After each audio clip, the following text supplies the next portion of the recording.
And good afternoon, ladies and gentlemen. G-Show Productions live here from Hartney, Manitoba at the Hartney Community Rink, or Hartney Arena as they call it, for Game 3 of the MFHL Semifinals series, one of them at least out of the two going on right now, between the home team for this afternoon's matchup, the Westman Wildcats, taking on the visiting Eastman Selects.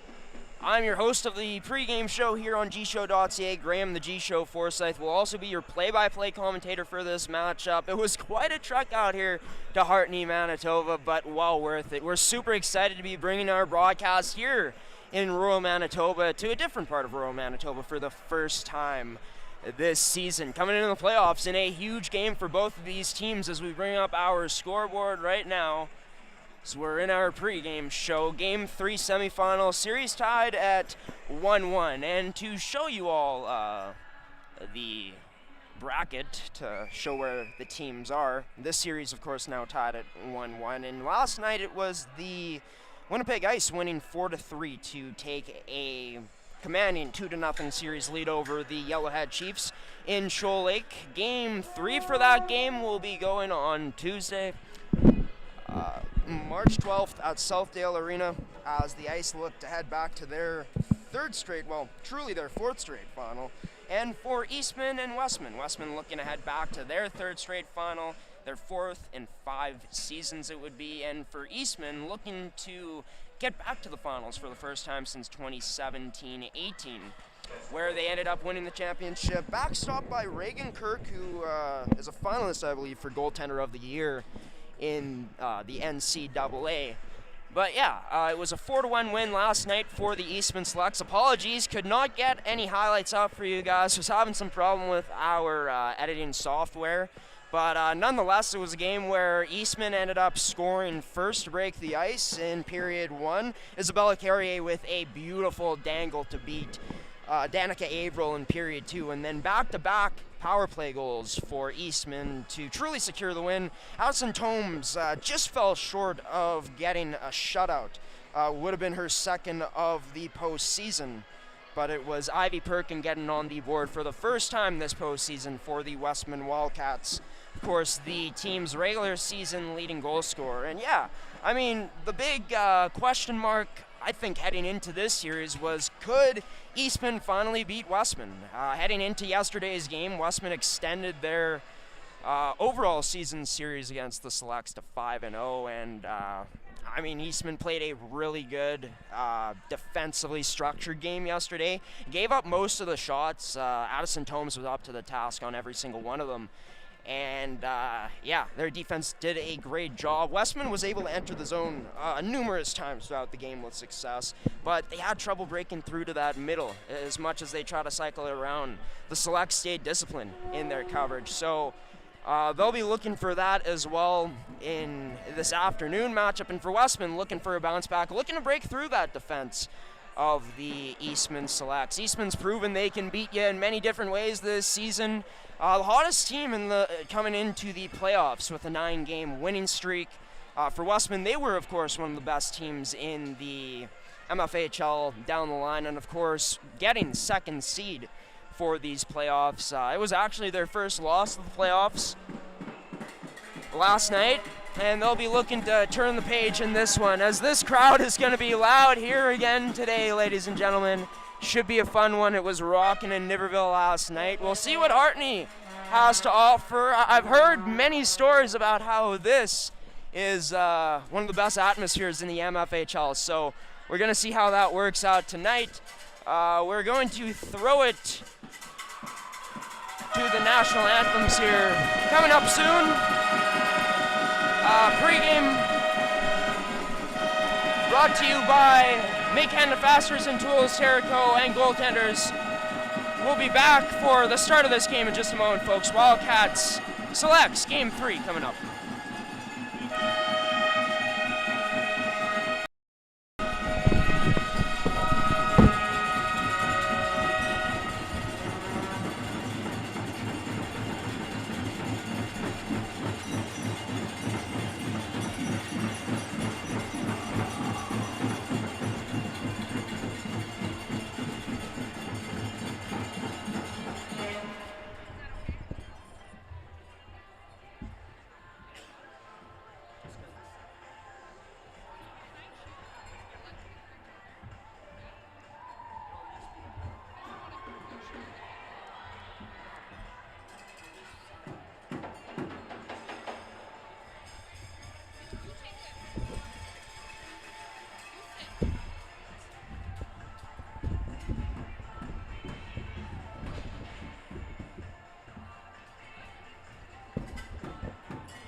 Does it not fire up? That sound of the crowd, if you can hear it.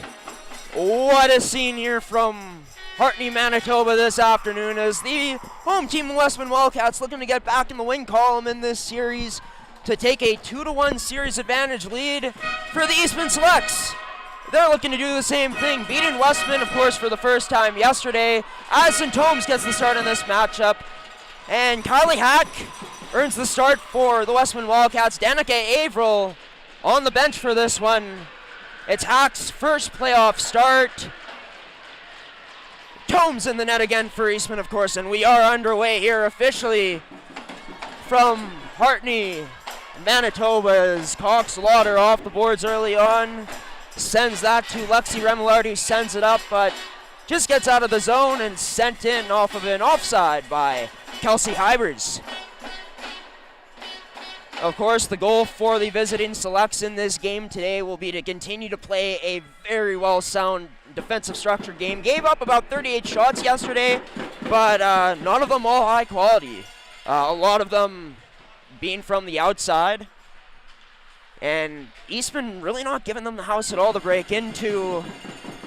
We'll see what Westman has up their sleeve today as Shoot sends it in deep. Giving chase is Ivy Perkin, the only goal scorer for Westman yesterday, able to win possession of it. In the corner, Perkin working, 2 Selects on her, and they're able to get the puck off of her.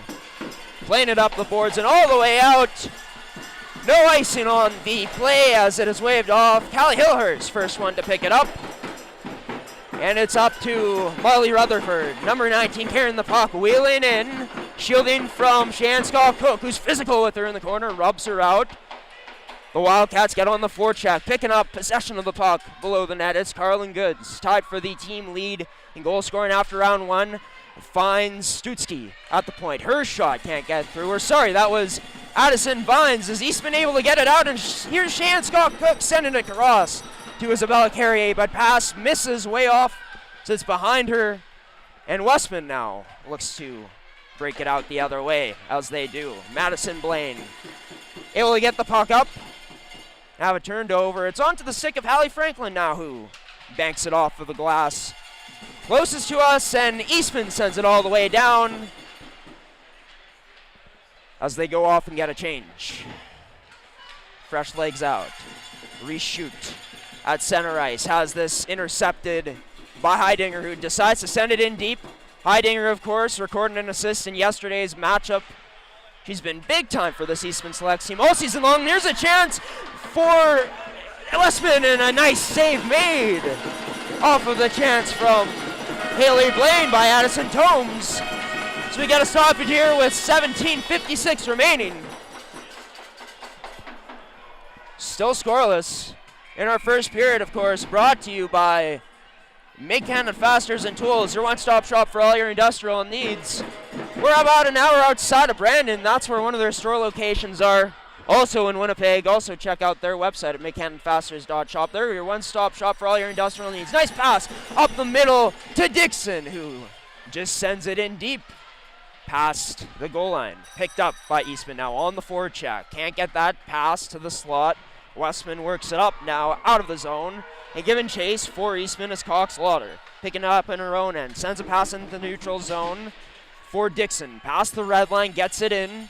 And Dixon goes off for a change.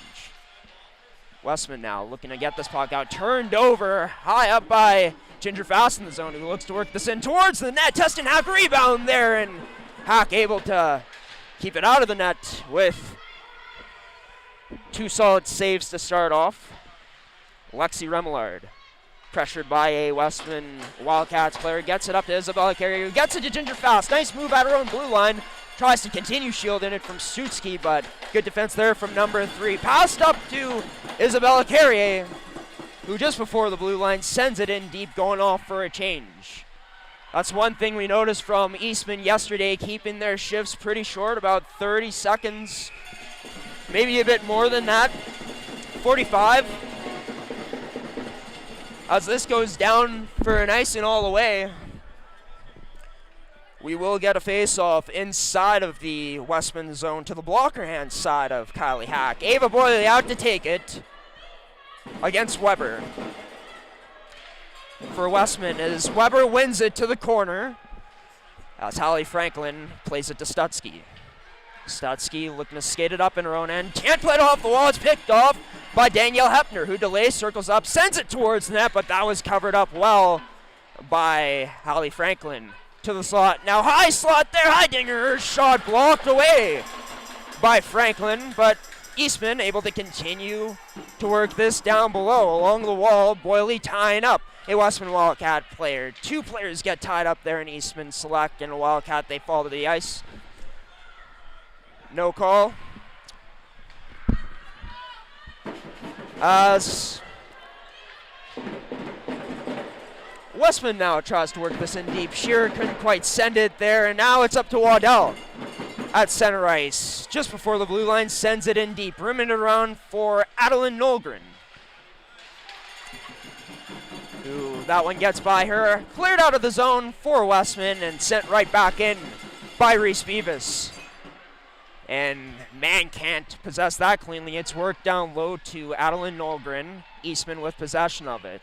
As it's to Nolgren now, low slot, and she can't get that shot through on net as Kelsey Hivers now tries to get it out. She battles along the boards closest to us in her own end, just able to get it out, but not by much. Westman in possession of it again. It's worked to Hivers now in the neutral zone. Hivers dangling in, nice move by her. Loose puck deep to the slot, but covered up well there by the Eastman Selects. Physical play by Shan Stock-Cook along the boards, as now it's Isabella Carey. 2-on-1 development, has Fast heading to the net, but can't get the pass there. Beautiful defensive play by Callie Hillhurst off the rush. Chance for Eastman is now Ivy Perkin, the only goal scorer for Westman yesterday, sends it in deep. It goes off for a change. Isabella Carey now sends that to the direction of Ginger Fast, but it's out of her reach. Miss pass. Now Marley Rutherford. A drop back to Hallie Franklin into the middle of the ice. Now almost turned over again by Westman, but they're able to survive it. They look to work the puck towards that blue line now, but can't. Bad change by Westman, perhaps. Here's Heidinger coming in. Her shot, glove save made by Kylie Hack. Huge one for number 1 in her first playoff start this season. We'll get a stop and play with 14:10 remaining in the first.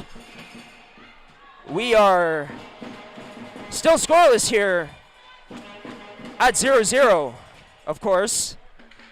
That's exactly what scoreless means. But yeah, both these teams, I mean, 5-on-5, no goals were scored even strength-wise in game 1.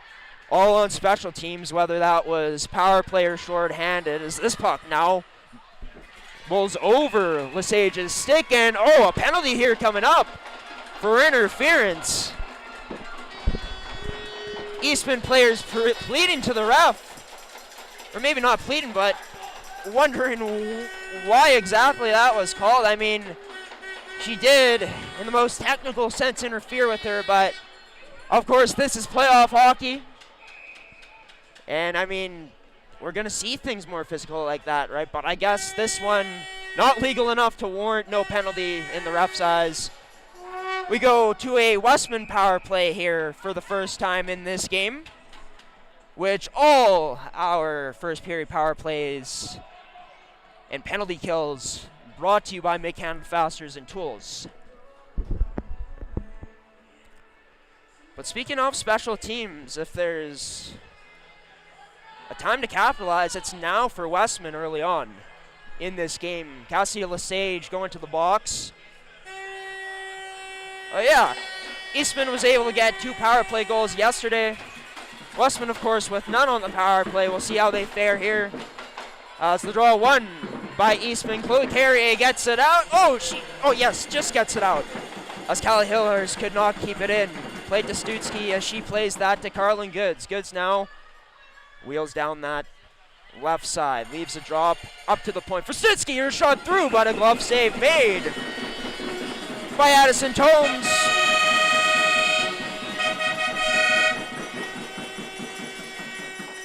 As we got a stoppage with 1:41 remaining on the power play. It's Paige Crossley on the draw, loses that, but it gets back to Callie Hillhurst. Plays it across to Stutzky. Sends that to the opposite side. Down low now. Save made by Tomes. In front of the net. She just decides to cover it up now. As Westman sends that first unit off right away. Eastman also getting fresh legs on their penalty kill. But this power play pretty stacked for Westman to reshoot along with Hybers and Perkin out there. Draw 1, but Perkin has her pass picked off. Disrupted there by Hepner, who's given chase on the forecheck. Huge one by her there to almost win the battle. Eastman looking for a call. Their crowd not happy at all. As it's Westman who works in now. Reshoot down that right side. Protect him with the backhand before sending it up top. But that pass gets by her defenseman, and now it's Hepner giving chase. But this will be all the way down as Callie Hack plays it. Hepner now able to win that battle. There's going to be a penalty coming up too to Westman. Getting tied up with Hepner there was number 2 in Addison Bonds. And with that, it'll be Eastman and Westman playing at 4-on-4.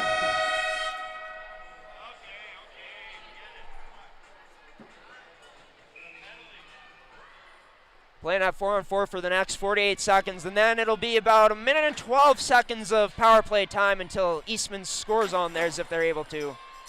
But 4-on-4, Callie Remillard ties up on the draw, gets this puck back to Beavis. Her shot through, and a nice save made there by Hack. Now it's played up the middle onto the stick of Rutherford now, who tries to get past Eastman. Able to. Here's the shot. Now a nice save made there by Tomes. Might have went wide of the net. Keeping this game scoreless, though. A big one for number 34.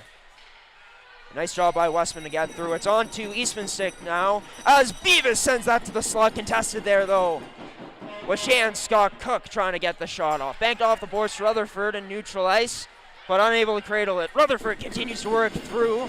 Couldn't quite muscle her way through to keep possession of the puck now. Now it's Heidinger coming up that right side with speed as she delays.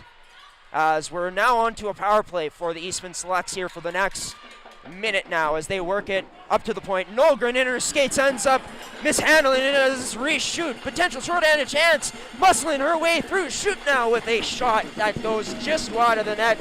As Kelsey Hyber's first one to pick it up. On that forecheck, Eastman able to get it out. 41 seconds remain in their power play chance now. As Hyber still remains out there. First forward checker in on Heidinger. Able to rim that around to Boyle. Boyle gets that to the middle to Nolgren. Nice move by Nolgren by Hyber's at her own blue line. To now gain possession as she's passed the Westman blue line. 20 seconds remaining on the power play now as Eastman gains possession of it. Up top to Heidinger. Her shot through, but a glove save again. Flashing that leather. Number 1 in Kylie Hack. So with 12 seconds remaining, Westman will have another draw on their end. Offensive zone chance on the draw here for Eastman if they're able to win it, potentially. Scally Remillard wins that draw against Weber. Devin Brown at the point through a screen, but staying in good position there was Hack to save it. As Brown holds the point turned over. A little tic-tac-toe, maybe that's still a Sage. We're back to even strength. Her shot can't get through. It's down below, but picked up by Dixon down below. Back to Lesage, who sends it back down low to Dixon, but mishandles it on the pass reception. It's turned over the other way and past the red line. Sutsky sent it in deep. She goes back. Puck up in the air for a moment there. No one quite sure where it was. It's played down low to Perkinel, looking for a wraparound chance, scores!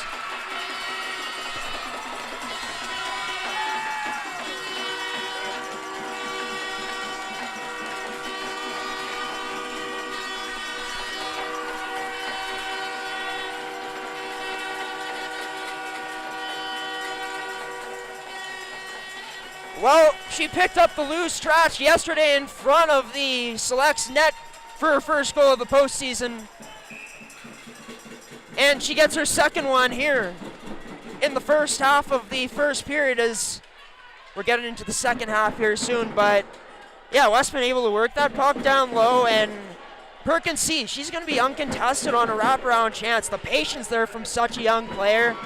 I mean, that's why Ivy Perkin ends up winning Rookie of the Year this season. The league's top rookie, that is. Gives her team a 1-0 lead here in a critical Game 3 to open up the scoring. By the way, in every one of these matchups this season between these two teams, the team that's opened up the scoring has in fact won. As it's played out to the slot, low slot that is in front of the net, and sent out by Westman. All the way down, as will it be there for an icing? Yes, it will be. As Haley Blaine couldn't quite beat her there. In number 14, Lexi Remillard, that is. As it'll be an icing, bringing this draw back into the Westman Wildcat zone. As draw one by the Selects. That shot through, but wider than it off the backboards. Oh, almost a chance there to put it in the net. Well, it was there for number 19 in Hepner, but unable to put it in the spot she wanted to, I'm sure. It's turned over into the neutral zone, now onto the stick of Hepner, who shovels this down the left side. To the stick of Manna, she goes D to D.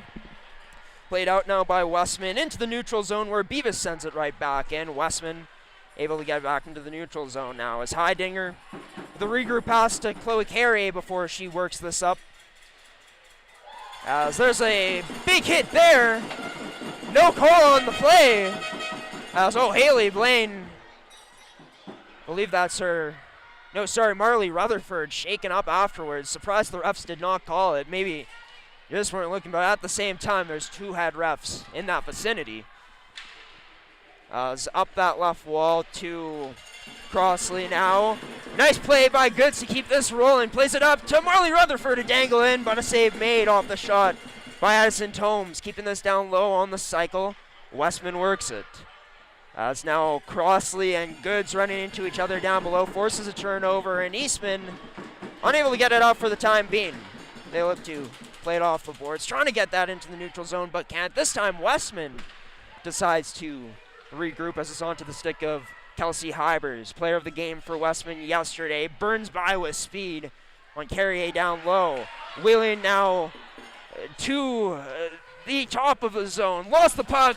Oh, a deflection high of the net.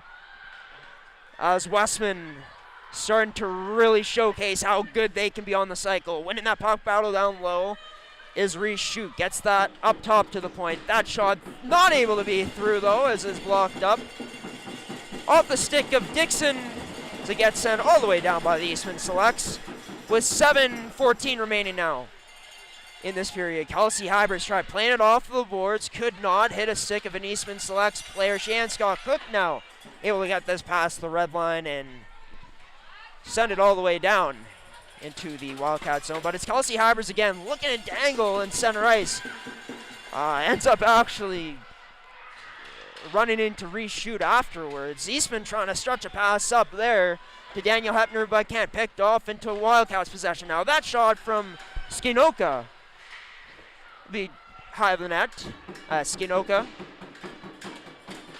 rubs out her girl along the boards. Tipped wide of the net by Westman. Back in possession of his Weber. Fires this down low. Picked up by Westman again. Trying to work this into the slot. They do this time, but Weber was covered up well by Eastman. And now it's Chloe Carrier. Game's second goal scorer yesterday. Tried to get that puck in deep, but could not. Now Westman on possession of it again, but an offside on the play. This play looked like it was continuing to go there for a minute. But with that, we do get a face-off. That'll be just outside of the select zone.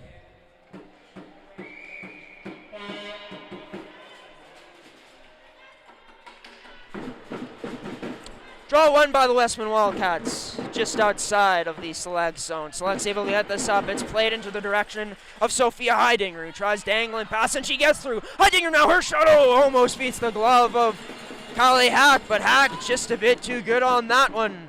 Chloe Carey now holds the line. Her shot right in the crest now of Kylie Hack is. We got another face-off coming up in Westman zone. 5:49 remaining. Ivy Perkin with her second of the playoffs to get this party started this afternoon, and the scoring between these two teams. Callie Remillard ended up winning that draw initially, but Westman able to get it back and look to start a breakout, but they cannot, as Abby Dixon try getting that in deep, but cannot. Callie Remillard plays that to the middle for Dixon now, who gets contested with a stick, but Dixon right back on it down that left side. Her shot right in the middle of that logo once again. Oh, Kylie Hack. Face off coming once again into the Wildcats end of things. Also, apologies, folks. Her tripod is just a tad too short. So we got this bar blocking the view here in the home end of the ice. Not to worry, I'll try to describe everything as best as I can, as right now it is along the boards. The puck is, and offside will be on the play as well.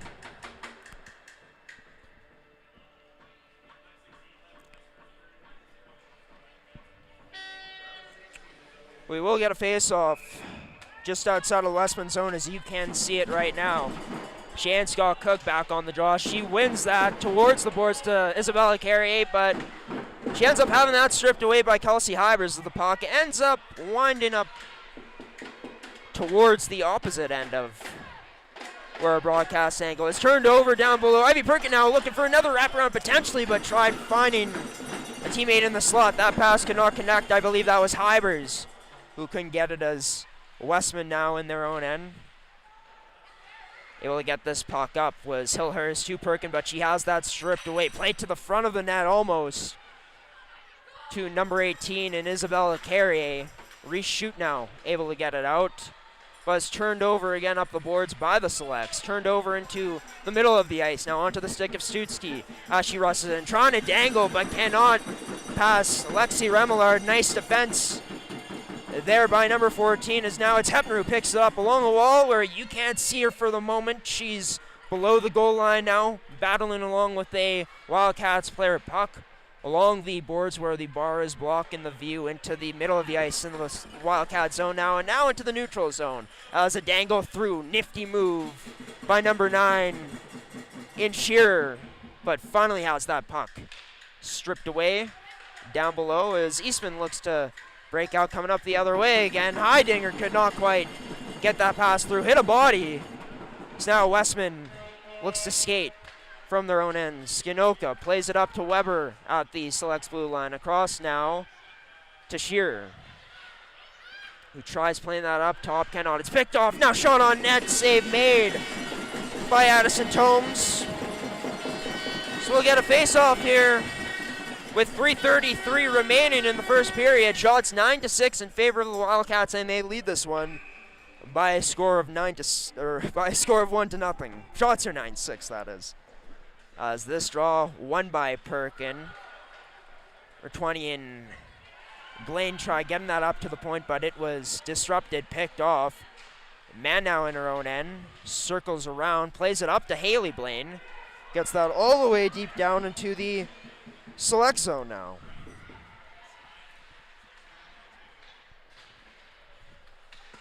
It's played up to the point. Haley Blaine now holding the line. Strong, her shot on net. Rebound created. Tomes able to save another one, but it's Westman back on possession of it. Haley Blaine finds Franklin, who was calling for it. Her shot through, tipped on net. Rebound not quite far enough out for Westman to have any rebound opportunity. And afterwards, Madison Blaine looked like she got fired up about something that Eastman did or said to her in front of the Selects net. But a huge save made there by number 34 in Addison Tomes. Really been steady throughout these past 2 games for the most part. Here's a 2-on-2 coming down. It's Isabella Carey. It cuts to the middle and has her shot deflected by a Westman Wildcat player. And you know what? I think in this series, the crazy thing is as much of these teams have these chances off the rush, whether it's 2-on-1s or it's even numbers back 2-on-2s, no matter what it may be. Both of these teams doing a really good job of playing a good gap and defending well with the defense they have. I mean, talked about it yesterday. It was highlighted before this series started. These are 2 top defensive teams, top 3 defensive teams in the league going at it in this series. Rutherford tried dangling past a Select defenseman, I believe in Lexi Remillard, but couldn't. This is played up into the neutral zone onto the stick of Hepner, who's all alone right now. A bunch of Wildcats swarming towards her. She decides to just do a smart thing and send that down below as the Selects try to get on the forecheck.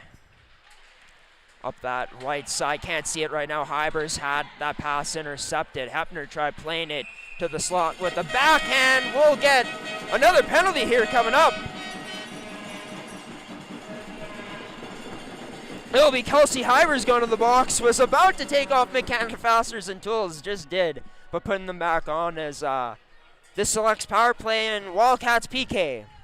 Brought to you by mechanical fasteners and tools. So 2 minutes exactly remaining on the game clock. 2 minutes of power play time here for Eastman. They'll potentially be on the man advantage for the rest of the period here unless they can score. Heidinger along the far wall. Plays that up top to Nolgren, but her pass across deflected, disrupted on the way through. So Eastman forced to regroup as that pass misses the stick of Nolgren. She's able to recover it now in her own end, and she starts to skate this up. Nolgren tried dangling through, but cannot. Ivy Perkin able to send that all the way down as she goes off for a change. Wildcats on the forecheck. That was Charlie Shearer. So onto the stick now of Isabel Carey, who has her pass intercepted by Hallie Franklin now coming down that right side. Played to the slot with a pass. but Reshoot couldn't do much with it. It's played up now onto the stick of Ginger Fast. Plays a backhand pass across to Rempel. Back into the slot for Fast, but she was contested there by Franklin, and oh, that's a penalty there coming up to Fast. Forget the rest of this period of being power play time for Eastman. Yeah, can't do that if you're Ginger Fast.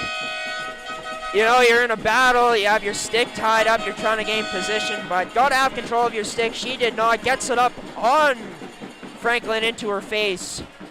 So for 57 seconds, we will have 4-on-4 play. Meaning Westman will start next period with a power play. We are at 4-on-4 even strength, so icings are in play. As the puck along the wall, can't see it. Eastman is able to get it out. It's played up to Carrier. She waits, plays that to the top of the right face-off circle, across to Carrier, Isabella that is, but she fanned on the shot. Chloe Carrier now keeps it in, plays it across to Lesage. Carrier can't handle the pass back though, with 30 seconds remaining now. Still at 4-on-4, of course. Lesage controlling, Westman collapsing, Eastman with a ton of room to work this puck up. Shot through, deflected, loose puck, potentially found, but Eastman cannot. Chloe Carrier feeds it back to Callie Remillard, now up to Lesage. Her shot into the breadbasket again of Kylie Hack. Number one has made it look pretty easy here in period one. 11.2 remain on the clock. Seconds, that is. Shots 10-9 in favor of Westman. Yeah, if you take a look, even though that oh, my apologies, folks. We're at a 5-on-3 for the Eastman Selects. My apologies there. I could have sworn it was Ginger Fast going to the box. I got that wrong. It is, in fact, Hallie Franklin who gets that penalty called on her. So for the next minute and 3 seconds, to start off the second period, it will be the Eastman Selects still on the power play. Some good control shown by them on that power play late. But looking for more quality, I think, in this period coming up on their shots. A lot into the breadbasket, onto the crest of Kylie Hack. Yeah, for the most part, I mean, both these teams playing with the puck in the neutral zone, trying to get some rush chances down, whether that's 2-on-1s or just attacking off the rush in general. Both teams doing a good job of defending off the rush. But it was a huge play, really smart play by Ivy Perkin. It opens up the scoring on the wraparound. Wildcats lead the shot totals 10-9. We'll be back here in about 7 minutes for some more first period analysis and the start of the second period. This first period brought to you by Mid-Canada Fasteners of Tools, of course. Brandon, their store location there, as well as in Winnipeg. They're your one-stop shop for all your industrial needs. Visit their website as well at midcanadafasteners.shop. Thank you to them for sponsoring our first period and for supporting Manitoba Female Hockey League hockey here on gshow.ca. The home team, the Westman Wildcats, up 1-0 in this huge Game 3 from Hartney, Manitoba. Myself, Graham, the G-Show Forsyth, will be back for the second period, calling, of course, some more analysis from that first period coming up.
Welcome back to Hartney, Manitoba, everybody. We're just about to get set here for the second period of action between the home team, the Westman Wildcats, taking on the Eastman Selects in this best-of-5 semifinal series. Series tied at 1-1. It was Ivy Perkin who ended up scoring her second goal of the playoffs. Scoring yesterday, of course, the lone goal for Westman in their 4-1 loss in Game 2 in Niverville to Eastman. But yeah, Perkin with just great awareness from behind the net. She was left all alone, of course, and saw an opportunity where Tomes wasn't exactly covering that right post, left post from Eastman's perspective.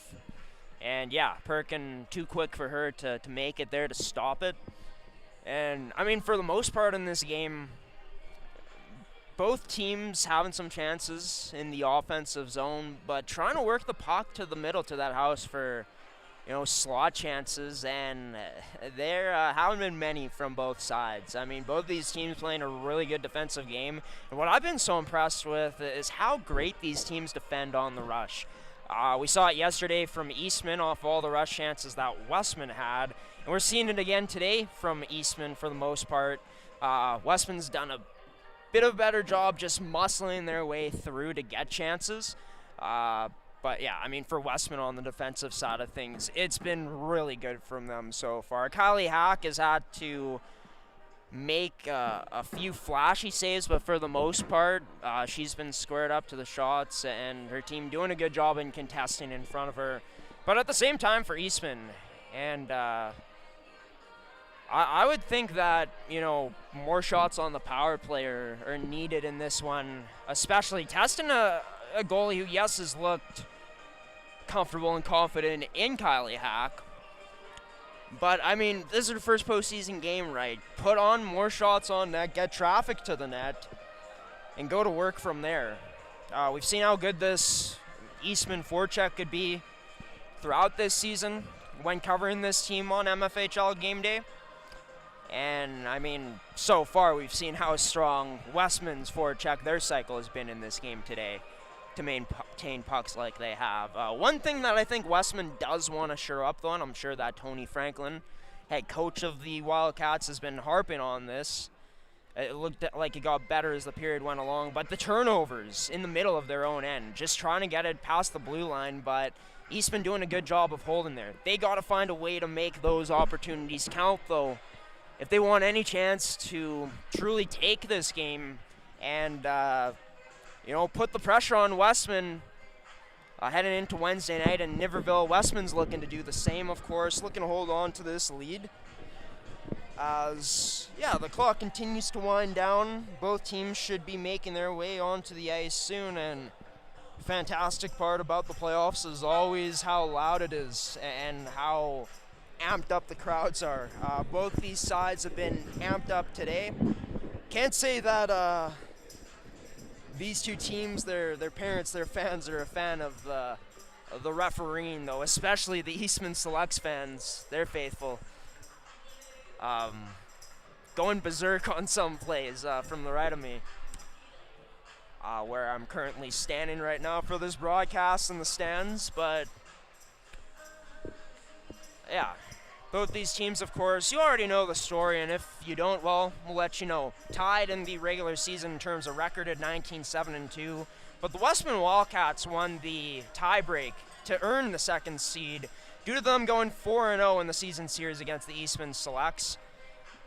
Eastman, there were two games where they lost by only one goal to Westman, but there were two where they really let the first period get away from them, especially on that December 23rd game where they let up 4.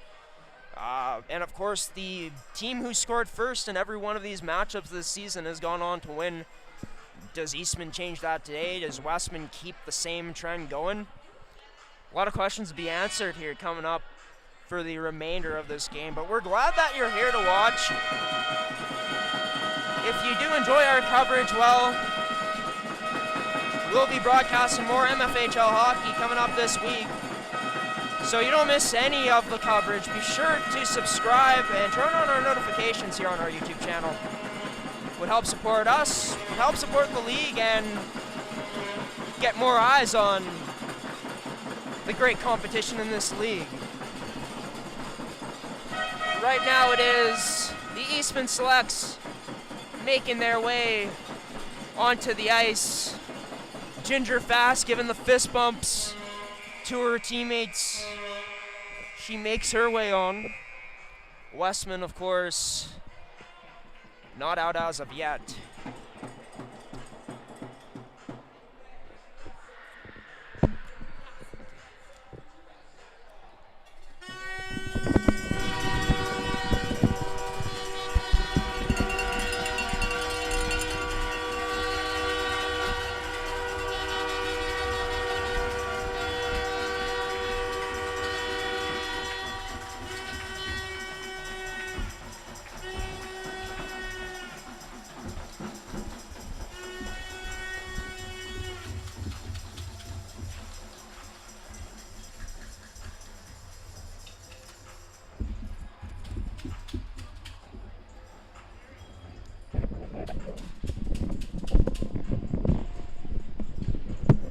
And Westman's now here onto the ice as they start off this period on the penalty kill with their best defenseman in the box, and Hallie Franklin. The Selects looking to tie it up here in this period, while Westman looking to keep their lead as we are underway.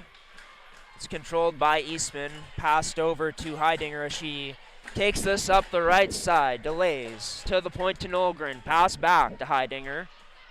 On that side closest to us, to Nolgren, sends it across to Hepner. Her shot on net, tipped, and that one I think might have hit a post. It's the second period brought to you by gshow.ca. Nolgren now bobbling the puck a bit, sends it to Heidinger. Huge block there by Callie Hillhurst. Or Hillhorst, that is. As the Selects take this one, carrying it offside.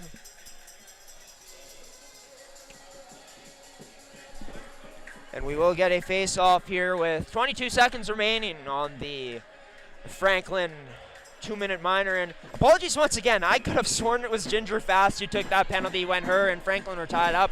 The refs decided to call it in Eastman's favor, but Eastman has been unable to capitalize. They had a 5-on-3 out of that.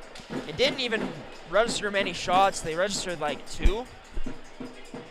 And they were right in the breadbasket of number 1 in Kylie Hack as Heidinger works, and right in the breadbasket again. Fast trying to pick up the rebound. Side of the net now. Heidinger tries putting it in. Nolgren picks it up now. And that one goes just wide as we're back to even strength. Now it's played across to Hepner, but she's unable to cradle it cleanly. Sent down low to Ginger Fast. Out to the slot, but oh, Boyley wasn't quite in the right position to take that one. She would have had a wide open one-time chance. This is Carlin Goods taking it in now. Her shot fans on it a bit.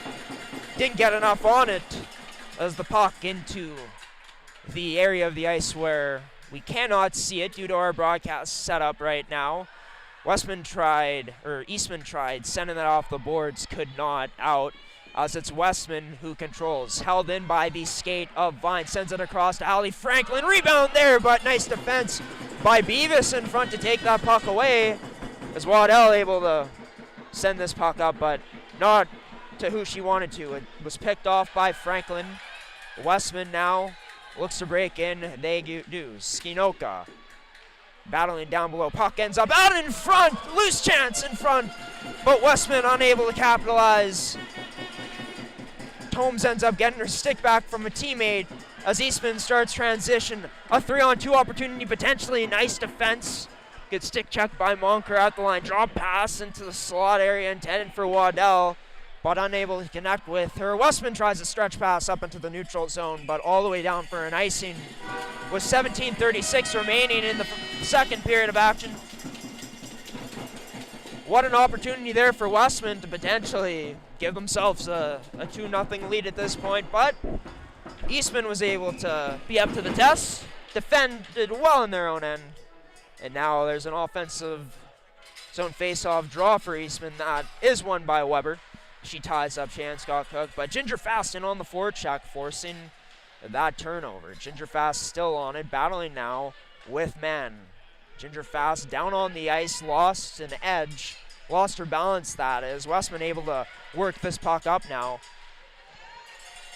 as they get it in deep. Charlie Shearer out there along with Skinoka. We're unable to win the forecheck battle, however, as this puck gets sent all the way down low into the Westman zone again as Hepner in on the forecheck. Played up now into the neutral zone for Reese Shute, who's battling along the boards with Sophia Heininger. Great defensive play by her, as you couldn't see it there, but she took it away. And now Eastman just decides to get that into the Westman Wildcats zone as Eastman goes off for a change. Westman able to break out, though, as Reese Shute tries getting that pass. Lesage gets shut now. Reese Shute in on alone, and oh, what a save made there by Addison Tomes. Up to the task. Number 34 is just like Kylie Hack has been all game long. Shots 13 apiece now. Scores still 1-0 for the home team, the Westman Wildcats, in this best of 5 semifinal series. As behind the net, Lesage tried getting that one up, but could not. As the puck covered now along that side, where the bar is covering our camera angle. It's played to the opposite side now, down low. As Eastman and Westman tying up each other along the boards. Puck now hidden again in our broadcast feed. It's now sent across to Devin Brown. She can't get her pass up, though, as it's now sent onto the stick of Nolgren just before her own blue line. Nice draw pass there by Nolgren, but an offside. As number 17 for Eastman couldn't hold.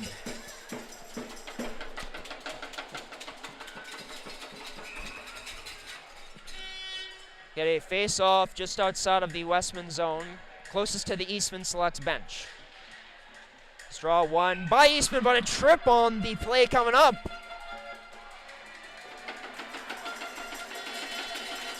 And it'll be rookie Isabella Carrier going to the box. And this time around, it's actually an Eastman Selects penalty. It'll be the Westman Wildcats going to the power play. All our special teams sequences brought to you by Terrico for the second period. Terrico.ca, their website. Check them out and find out why they've been so trusted by Manitoba producers in the agricultural industry for over 80 years. Controlled by Westman, played over to Sutsky. She walks in, shot, scores!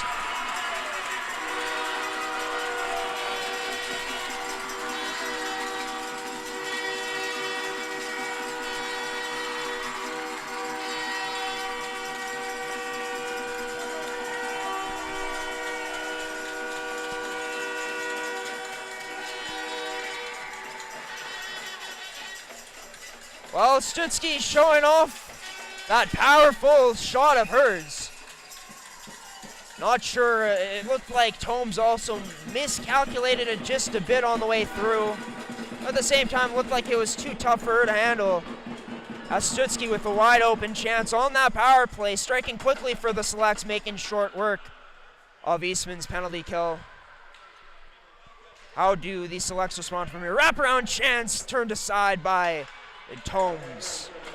Now in tight, another chance on net. Loose puck still there. It ends up behind the net now and picked up by the Wildcats. Played up to the point to Vines. Across to Franklin. Fakes the shot. Decides to send it down low.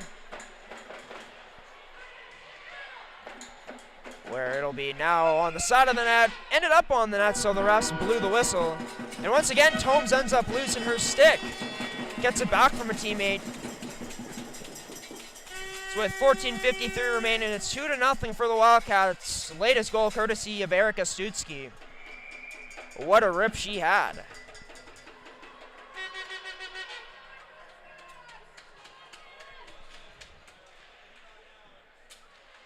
And draw will be won by the Selects as they break this puck out. Sent in deep by Abby Dixon.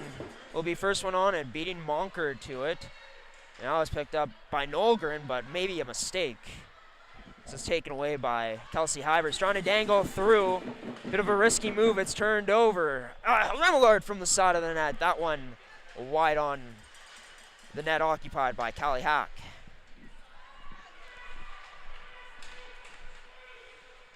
Puck was along the Eastman Selects boards. It's played across to Haley Blaine, who sends that in on net on Tomes. Wildcats given chase, but picked up by Devin Brown of the Selects. She waits before sending one up that left side to Abby Dixon. Sent right back in by the Wildcats into the neutral zone, but unable to be cradled on. The puck was number 17 in Nolgren. Crowd getting loud now with the drum on the Eastman side of things. If you can hear that drumming in the background, that is. Not sure if my microphone's strong enough to pick everything up.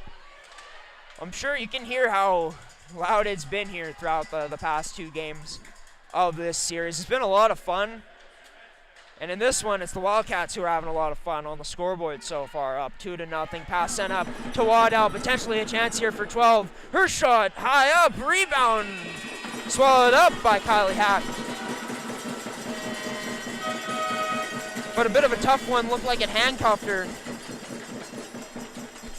Fortunate bounce, did not give up a rebound. Eastman now. And sorry, correction, I believe Eastman actually had a bit more shots in that first period.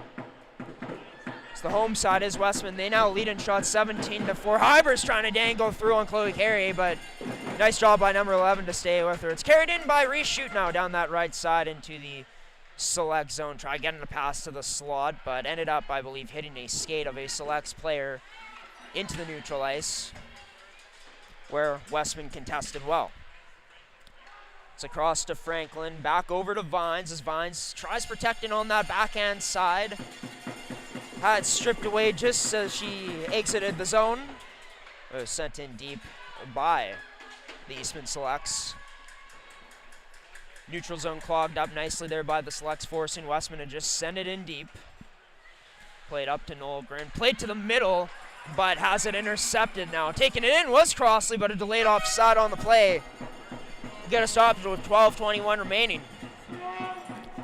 Of course, our power play goal was brought to you by Terrico. Visit their website at terrico.ca for more information. Of course, that goal courtesy of Erica Stutzky, 2-0 Wildcats as they look to win the draw, and unable to successfully at the moment, but able to get possession quickly afterwards. Played out in front, loose puck there in the slot, nice pass, and oh. I'm not sure what the ref is signaling. But danger there for the Eastman Selects.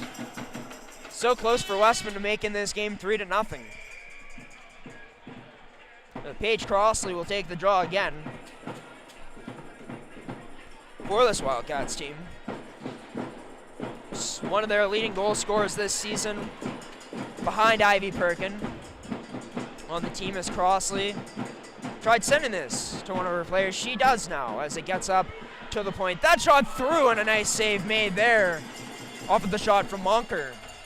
It's sent down low to Carlin Goods, courtesy of Rutherford. Crossley giving chase now. Eastman able to finally get it out. Trying to strip Monker there just outside of the blue line. Monker ended up taking it offside. So with that, we will get a draw just outside of the select zone once again, where you'll be able to see this draw one, because we can still have the face-off circle is still in range. But yeah, we'll try to narrate as best as we can for anything that ends up along that left side in the home end of the ice, the side closest to us, of course, with this railing that's in front of us. But hey, it's just the way it goes sometimes with the broadcast setup. As Callie Hillhurst gets taken out in the corner, a delayed penalty here coming up on Eastman. Their players sticking their hands out like They don't understand why it's a penalty, but in the sense of the rule, it was technically a penalty. The Selects fans continuing to give it to the referees. So it'll be a power play coming up to Westman here for the next 2 minutes. Hepner going off. And we're brought to you by Terrico for this special teams action. Again, this sequence played down low to Hybers, who she tries protecting the puck along the boards and ends up losing a stick. There was Danielle Hepner calling for a penalty but won't get it. So we remain at 5-on-4 for the Wildcats. A reshoot now. Leaves a drop for Addison Vines. Tries playing that to the net, but pass unable to be completed successfully. Hybers now leaning around her own net to the slot now. Look at those silky mitts from number 10. Skill on full display. They play back up to the point to Vines. Played to Franklin. Her shot, a blast from the point, turned aside into the glove by number 34 in Addison Tomes. We get a stoppage with 1:14 remaining in the power play. The 2-minute minor for interference on Danielle Hepner. And just notice something, that there is no netting guarding us here from the ice and the stands, so interesting. You don't really see that much these days in hockey rinks with all the safety precautions and all the worries about being liable for what could potentially happen. Pucks can fly high, that's no doubt about it. But a nice kill here from the Eastman Selects. Doing a good job as disrupting the Wildcats in the neutral zone as well as high up in the defensive zone for them. Trying to dangle through there was Marley Rutherford. She can't. Eastman unable to clear this puck out. It's held in by Hillhurst with 30 seconds remaining now. That pass can't connect with Goods. She works it along the perimeter. Now across to Stutzky, the latest goal scorer in this game. Back across to Hillhurst. Her shot, 3 scores!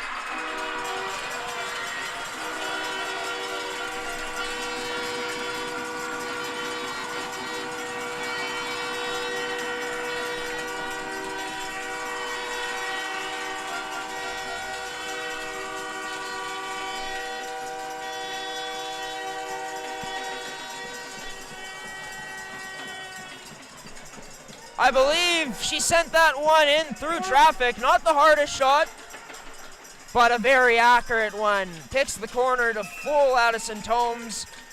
And with that, Callie Hillhurst on the board for the first time in this game. Second defenseman in a row to score. Matching Stutzky on the day as it's 3-0 now for Westman. 9:33 remaining. It's that power play goal brought to you by Terrico, serving Manitoba producers for over 80 years in the agricultural industry.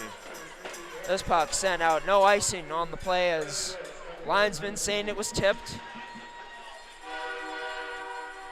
So along the wall closest to our broadcast angle for the Selects now in the offensive zone, looking to get some sort of cycle going, get some sort of attack. And a potential hold that could have been called there, but once again, the referee's not calling anything in favor of Eastman. That shot wide of the net there from Skinoka. She was challenged by Lexi Remillard on it, getting in the way. Eastman unable to get this out. Loose puck in front of their own net. Cleared aside for the time being. Into the corner where I'm even having trouble seeing it right now. Played back into the slot though. Backhand on net, turned aside by Addison Tomes. It's onto the stick of Lesage now, bringing it up that side. You can't see the puck at. Turned over though into the neutral zone and sent in again by the Wildcats. As Hybers now looking to dangle with the puck in the neutral zone before having it taken away. Played up the boards. Back into the neutral zone. As the Selects able to send this into Westman's end now.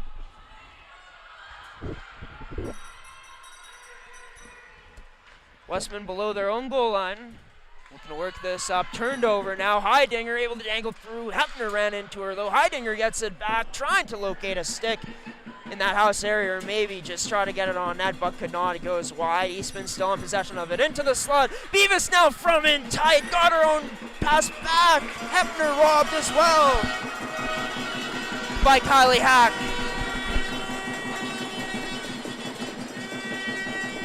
Of the Westman faithful going crazy themselves.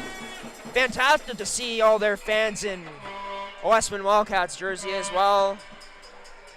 I believe it's the Dad's Club shirts made for the Eastman Selects too. It's great to see these playoff traditions with all of these teams' parents, their fans, whoever they may be, supporting their girls out in full force. We've also seen a lot of Eastman Selects jerseys in the stands here today from the Eastman faithful. That's played up into the neutral zone. 2-on-2 here. Dixon now, her shot, just wide of the net. Could not cash in on that rush opportunity. The puck back down into the select zone. In on the forecheck now. Numbers 19 in Rutherford. Puck along the net, gets blown once again for a dead play.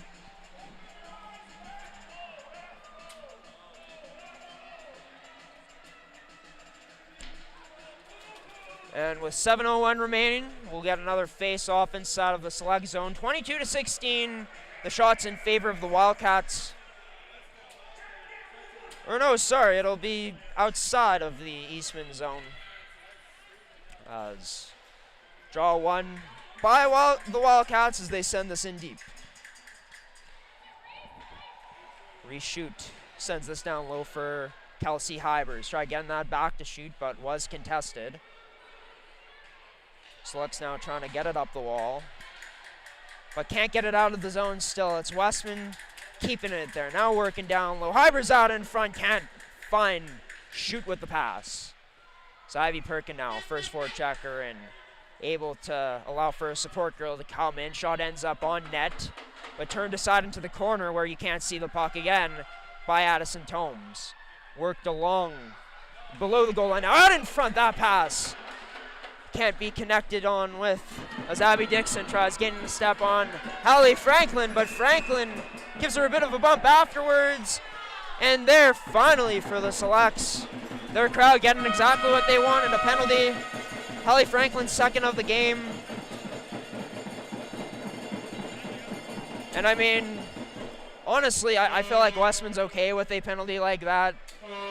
Knowing that Dixon almost had a step by her. Franklin looks like she's taking it hard right now. Not happy about it in the box. She'll just have to trust that her team can get the job done. Now picked up by Ginger Fast in a swarm of bodies.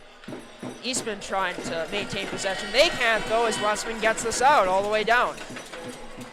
And this power play brought to you by Terrico.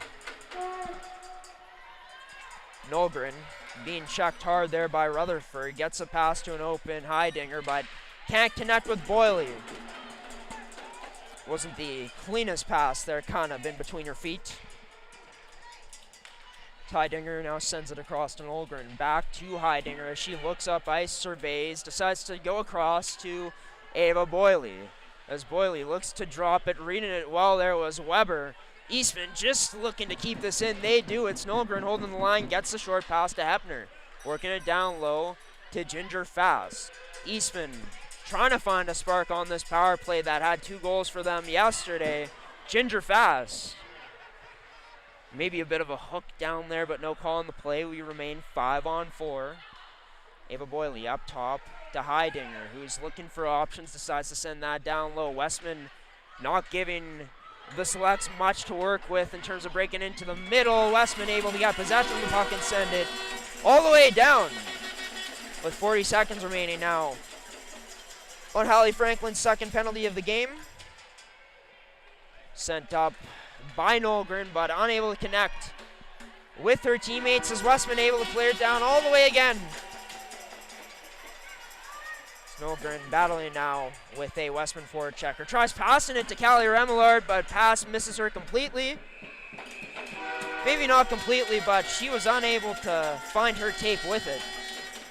It just went behind her stick. with that 15 seconds remaining on the Hallie Franklin penalty.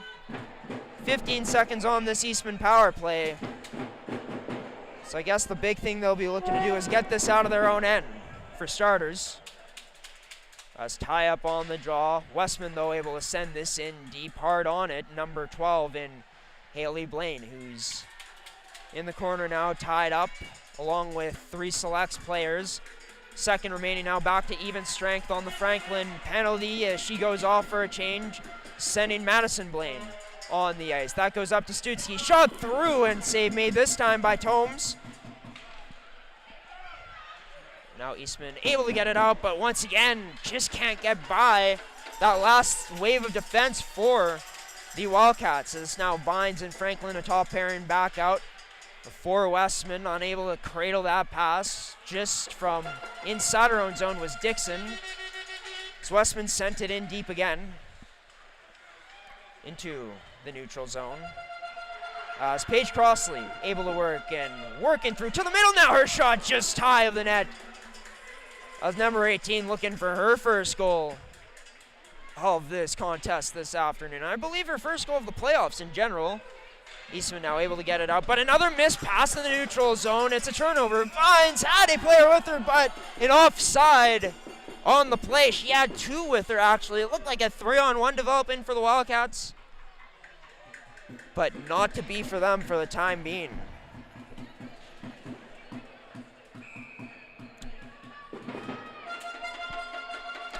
But with 3:11 left, face-off just outside of the select zone. Boyley tying up Crossley in the draw. Wildcats able to find this puck. Rutherford gets taken down on the play.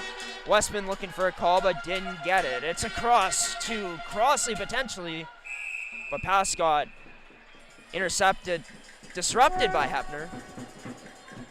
Puck ended up hitting the roof, which of course means the play is blown dead.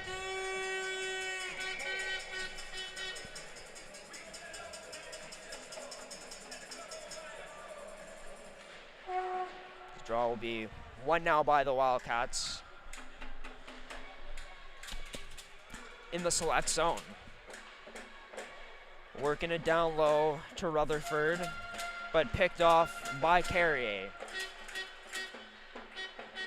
Now Shan Scott Cook with the puck. Gets it over to Isabella Carrier, Chloe Carrier, who backhands a pass up to Isabella Carrier, who tries beating it, but cannot for the icing. Oh man, for the selects, I mean, as good as Westman's been defending, they've had a lot of opportunities to make good passes, that good first pass into the neutral zone, and just haven't been able to do so in the second period specifically. Passes either behind or too far. It's been a tough go for the selects team today, but for Westman, you got to give them credit. I mean, their last line of defense has been stifling this afternoon. Once again, it's Ginger Fast, who this time just decides to send this in deep, but she's outnumbered. 3 Wildcats already back as they control the puck now. It's Kelsey Hybers doing a little dipsy-doodling in her own end. Draw pass behind to Monker, as Monker sends that pass up the middle seam to Shoot, who couldn't cradle it cleanly. A puck gets sent all the way down for an icing, bringing the face-off back into the select zone. 1:45 remaining now in this second period of action. Of course, just a little heads up, stay tuned for a short little post-game show that'll probably be about 3 minutes afterwards, where we'll have some quick final thoughts from this one. As that shot from the slot just misses from Skinoka, trying to elevate that lead to 4 as the period comes to a winding end soon. Intercepted this time by the Eastman selects. That shot blocked by a Westman Wildcats player. I believe that was Addison Bynes who did. Puck work to the slot, but unable to get there. to connect with a selects player. Penalty here coming up, another trip to the Westman Wildcats. So this time it'll be Weber going off for 2. And with that, we send it to Terrico for one final time in this period. So 1:09 of power play time to end off this period. Eastman will have 51 seconds unless they score on the power play at some point, but 51 seconds at the start of the next period. It's worked up to Nolgren, back to Hepner, who works it across to Heidinger. Quickly back to Hepner now. That shot goes wide of the net, almost rimmed out, but held in by Sophia Heidinger, who works this off the boards to Ava Boyle. Can't get a pass up. Back to Nolgren, though, as this puck goes all the way out as we're into the final minute now. 45 seconds remain in this period. Nolgren finding Heidinger.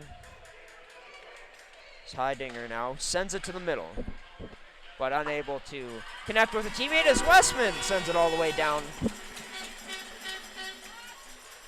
As with 26 seconds remain now, both teams getting fresh legs on the ice. Hybers, great job to intercept that puck at neutral ice.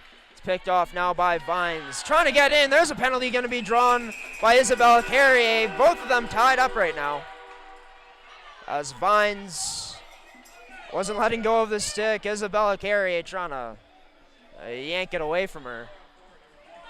But with that 13.9 seconds remaining, we'll go to 4-on-4 for those remaining seconds. 4-on-4 for the next minute and 4 seconds of game time.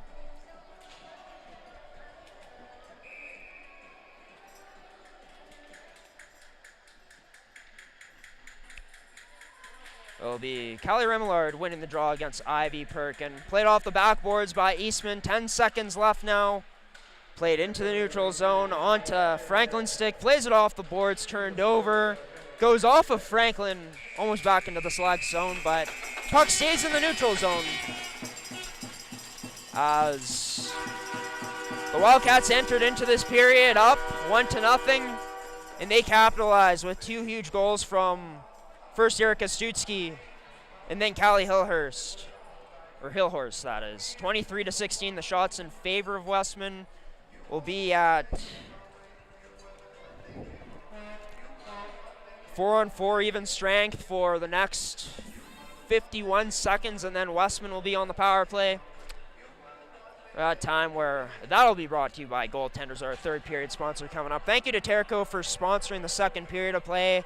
And yeah, I mean, Westman obviously breathing easy up 3-0. They got to finish this game off now. One of the best finishing teams all season long. But for Eastman, I mean, you can't argue that they've lost some potential opportunities off the board to at least get some scoring chances with how they've just been missing on their passes into the neutral zone. A bit less clean in their defensive zone, and it showed in this period. Shots now in favor of the Westman Wildcats at 23-16. We're going to throw it to our intermission screen here, everybody, and we'll be back in about 7 minutes for a bit more second period analysis. You know, a bit of a recap for you on what went down in that period, and then we'll have the call of the third and final period of regulation as Westman,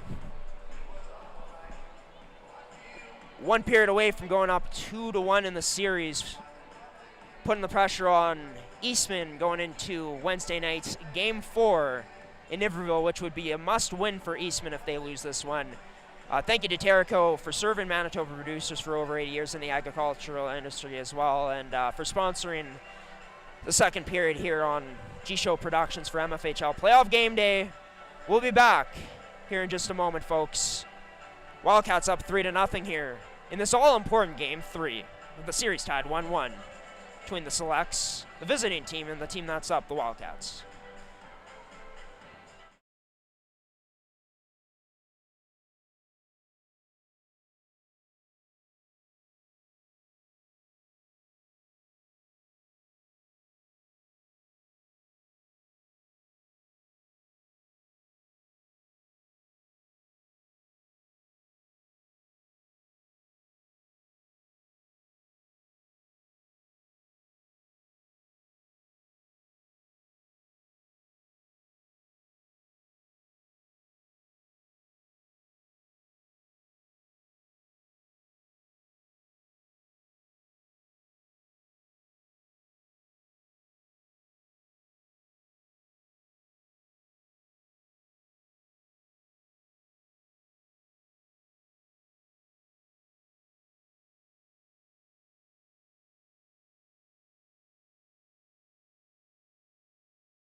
And welcome back, everybody, into Hartney Community Rink, or Hartney Arena, as I've been told it's called. That's what the MFHL references it as on their website, MFHL, U18AAA.com. But yeah, the score is 3-0 in favor of the Westman Wildcats, the home team. After the first 40 minutes in this one, Erica Stutzky and as well as Callie Hillhorst getting on the scoreboard in that last period to extend this lead to this point. 3-0 in favor of Westman on the scoreboard, and they also lead the shot totals at 23-16. We'll be playing 4-on-4 hockey for the next 51 seconds. Then Westman has all that power play time that they'll have remaining until they score, of course, or maybe they won't score. Maybe Eastman ends up killing it off. We'll have to wait and see, but yeah, Addison Tomes, getting beat cleanly with both those shots. Not exactly the first one, actually, off of Erica Stutzky, as I think Stutzky just overpowered her with the shot. Maybe Tomes misjudged where to put her glove just a bit. I mean, definitely one she might want to have back. Second one, though, of that period, I believe it was through traffic. Pretty tough to see in an accurate high shot. That was tough for her to stop. Got to give credit to Westman in this one, capitalizing on their opportunities. Would I say that Westman is carrying most of the play? I'd say mostly in that second period. Yeah, sure, Eastman was having their chances, but Westman, they've just showcased how good they are in their own end in this game, how good they are in terms of defending against the rush, like they did for the most part yesterday too. But then again, like if you're the Eastman Selects, and if you're Todd Mason, you're just harping on your, not harping, maybe not the right word, but if I was Todd Mason, and you might disagree with this if you listen to it, but I'd be just telling my girls, hey, focus. We're down 3-0. We have nothing to lose at this point. We got another game coming up on Wednesday night where we'll still be in it, and we have a chance to potentially send things back to this arena for a Game 5. Focus on making the first pass right.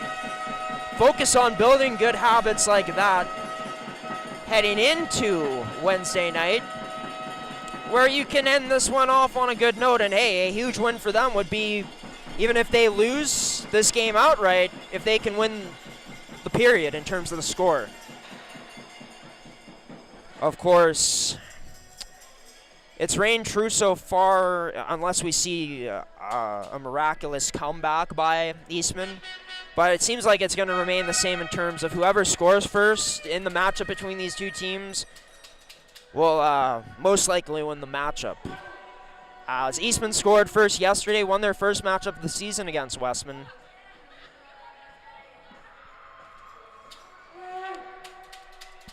But the Eastman Selects have made their way back onto the ice. The Westman Wildcats led out by Kylie Hack onto the ice too. And for Kylie Hack, she had a save percentage below 900 in the season, still a positive record, given how good this Westman Wildcats team was in front of her. But for today, I mean, her teams made things easy at her at times, and there's been times where she's had to, step up and make huge saves, bigger saves than just having a shot in the breadbasket. But yeah, this third period of action, we're going to start off by showing it here soon. Brought to you by Goaltenders, your goalie's personal video review service. Be sure to get in contact with them by visiting their website at GordyThomasonGoalies.ca. We are off here 4-on-4 hockey for the next 47 seconds. Shoot, passes it over. That save made by Tomes early on.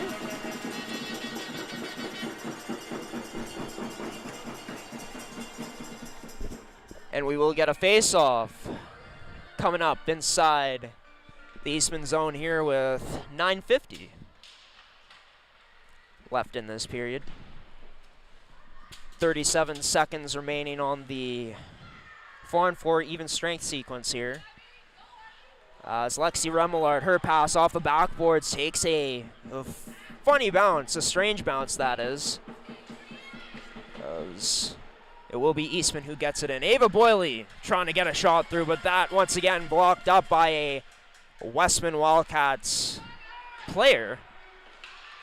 With 10 seconds of even strength time left, Eastman will be just looking to, keep this puck hemmed in the Westman zone as they'll be going to the power play here soon.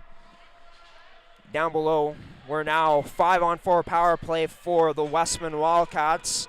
As this puck in the corner you can't quite see.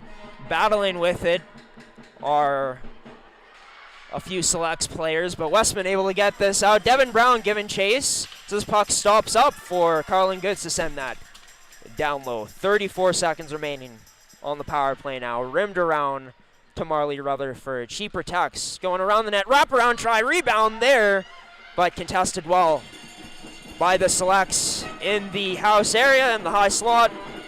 With 20 seconds remaining now, Westman looking for one more chance potentially on the power play. Carlin Goods delays, circles towards the boards, gets a pass to Crossley, back to Goods, and now passes up to Hallie Franklin. 3 seconds of power play time remaining. We'll go back to even strength in just a moment. That shot just wide of the net there from Hallie Franklin.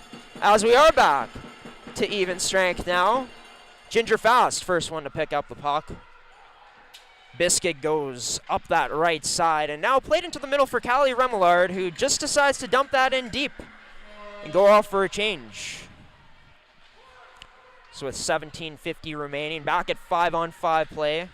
Score 3-0 still for the Wildcats. Shan Scott Cook picks up a loose puck, driving to the net, backhand there, rebound, unable to be put on net by Isabella Carrier in the slot. Puck ends up in the corner where we can't see it. Tie up, it looks like along those boards, but puck finally sent out as Reese Beavis sends it across to Sophia Heidinger, who sends it across to Isabella Carrier, sends it back in the direction of Heidinger, who's trying to muscle past. Gets the puck, sends it towards the net, but that's intercepted by Erica Stutzky.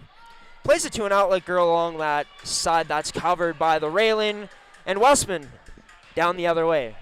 Wide of the net on that far side from the Wildcats. They just decide to keep this in deep. It's Stutzky out there along with number 16 and Callie Hillhorst, who Hillhorst battling along the wall to keep this in with her skates. Puck loose now. It finally gets out, but right back onto the stick of number 16 for the Wildcats, which is Hillhorst. Hillhorst now playing it to the net, covered up well there by Reese Beavis, who she's had a really strong game today, in my opinion, in terms of how she's been able to defend. But here goes Westman back the other way. Beautiful dangle there from Hybers, going to the outside with that backhand windmill. Ends up losing the puck, though, now in her skates. Chloe Carrier sends it up, but nowhere near where it needed to be for Sophia Heidinger, as both of them go off for a change now. Puck inside the Westman zone for the time being, back into the neutral zone. Abby Dixon battling along with Madison Blaine, where you can't see the puck right now. Now we see the play as it's down below in the Westman zone. Able to get it out into the neutral zone now. Nice job by Lexi Remillard on the way back on the defense to disrupt that chance from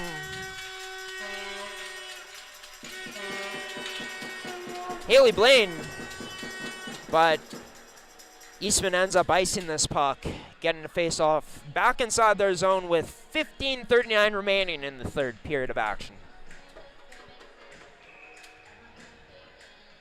It's Paige Crossley on the draw. Ends up not winning it cleanly. That shot from in tight from Rutherford turned aside, this time by Tomes. Another face-off coming in the exact same spot, but with a different lineup out there on forward for the Selects. Scott Cook out to take the draw. Still against Crossley. Scott Cook wins that draw back. Arguably the best centerman in terms of winning face-offs this season on this Eastman Selects team. Ava Boyley has also shown her creativity this season. That puck stripped in the neutral zone by Goods, taking it down the left side, protecting wide. Takes it around the net now, but decides to drop it. Trying to open up some space down low, but didn't off the cycle. Cox Lauder read that well. Sends that in to the select zone now, where Ginger Fast on the puck.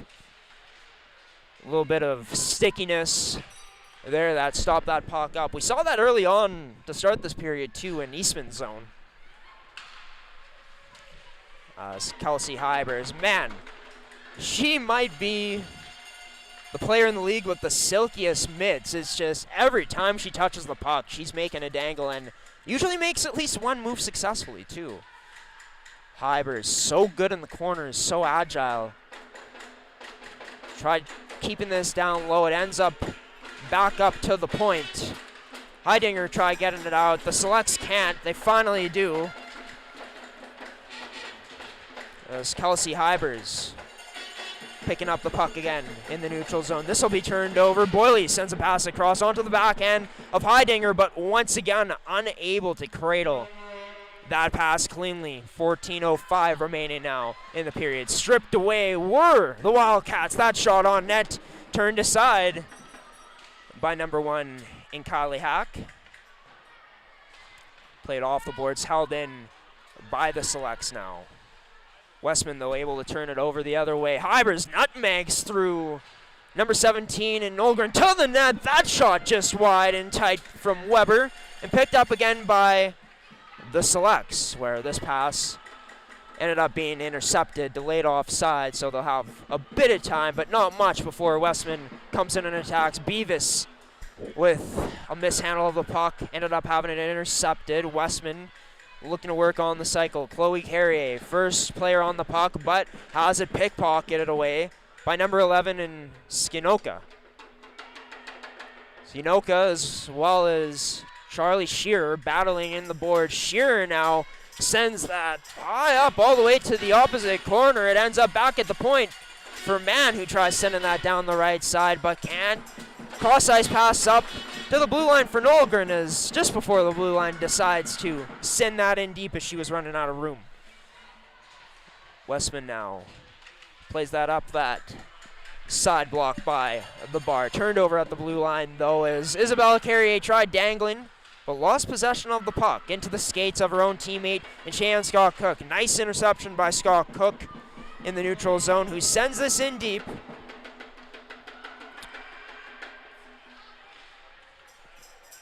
But into the neutral zone again, where Madison Blaine will pick up the puck. Blaine tries getting that into the slot, but shoot, had her stick contested with by a Select player, Hallie Franklin. Intercepts at the neutral zone, takes a tumble, gets back up, goes off for a change. It's played up to Madison Blaine now, who just past the blue line, sends it in on net, gets guided to the backboards. It's left for Ava Boyley. Sends it to Waddell, where she'll be tripped up along the boards. Penalty here coming up to, I believe it's Paige Crossley for the Westman Wildcats. Our third period sponsor, Goaltenders, Goalie's Personal Video Review Service, also the sponsor of all things special teams for this third period, like Terrico and May-Canada Fasteners and Tools were for their respective periods. Thank you to all our sponsors again in May-Canada, Terrico and Goaltenders, for supporting not only us but female hockey here on the network.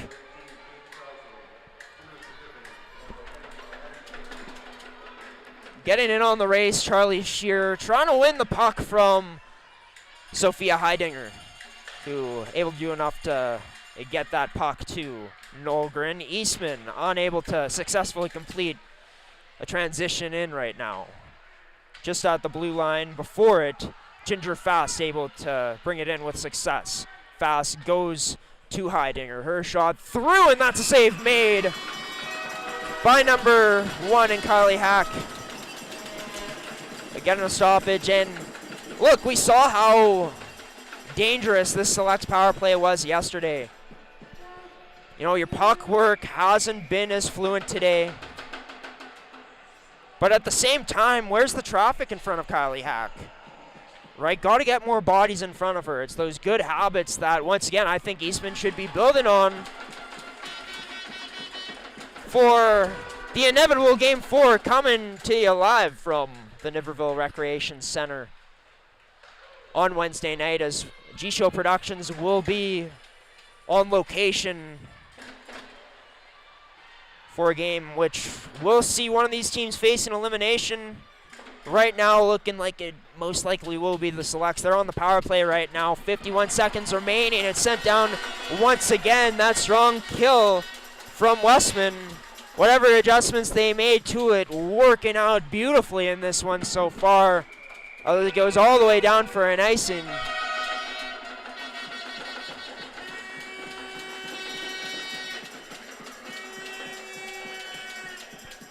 So we'll get a face-off inside of the Select zone. 39 seconds remaining on the Paige Crossley penalty. 38 seconds of power play time left for Eastman. Callie Remillard loses the draw to reshoot. A shoot down below, trying to maintain possession of this puck. Gets to Hybers. Hybers turns towards the wall to protect the puck. Gets it to shoot beside the net. A shoot takes it below the goal line now, loses her stick off of a rub out along the boards. Eastman able to pick up possession of it and skate up, looking to go the other way. It's through the neutral zone, Chloe Carrier. She loses it along the boards. We're back to even strength now as Westman controls below their goal line. This gets sent all the way down for an icing in Eastman's favor this time. Not many shots registered on that power play. In fact, not much zone time at all for the Selects. 27-19, the shots for Westman.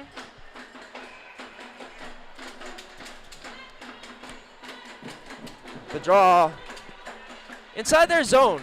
However, Eastman unable to keep it in. That was Lauder giving chase on her. Skinoka, but unable to win the race to the puck. It's Ginger Fast now weaving in, trying to dangle through, but couldn't quite. As this puck onto the stick of Shearer, sends a pass up to Weber. It goes to Skinoka. Skinoka trying to dangle in. Nice stick there by number 13 and Kylie Lauder. Pass gets played up that left side and now onto the stick of Hepner. She delays, can't quite see her, goes to the slot for Waddell. Waddell tries getting that pass fed over to one of her teammates. That shot in on net, turned aside by Kylie Hack. A big hack coming down. She was hacking at lumber afterwards, was Weber after an Eastman Selects player was banging away at a rebound afterwards.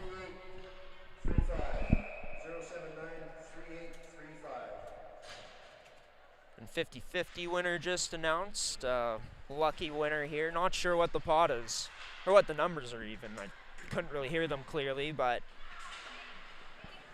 definitely someone going home happy with the amount of money they may be taking home, whatever it may be. It's Haley Blaine now. Her shot turned aside by Tome's glove off of the rush chance. She had I believe it was a 2-on-1 developing. Had a teammate with her, decided to shoot. But Eastman doing a good job of getting back. Devin Brown gets taken out behind her own net. A bit slow to get up is Devin Brown. I think she'll be okay, however.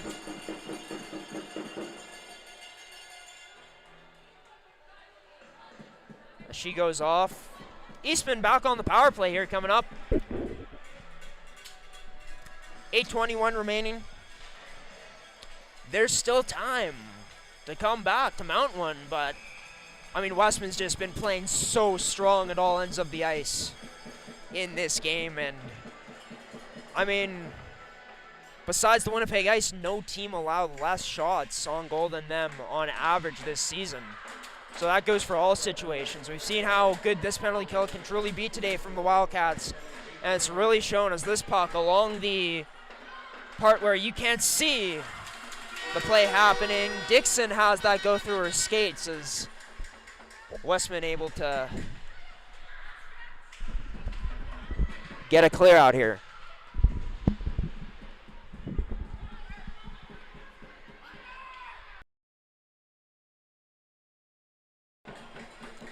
Shot ends up just wide of the net.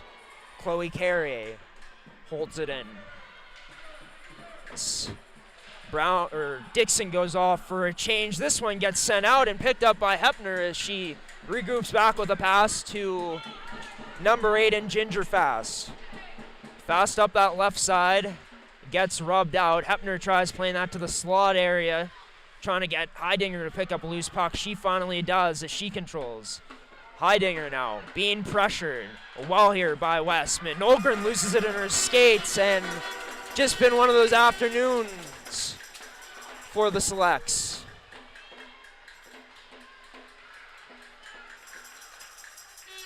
As this pass played just near the blue line, sent in by Ginger Fast. Another penalty coming up here on the play. 2 minutes for a hold coming up. Couldn't quite see who it was.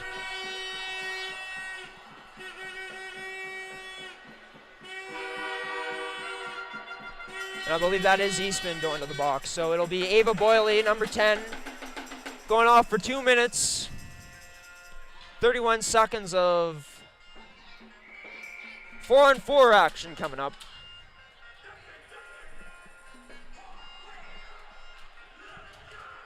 As Kelsey Hybers out there, along with Perkin, Hillhorst, and Vines. Let's draw one initially by Westman, but didn't bounce in their favor. As Eastman able to get the puck out.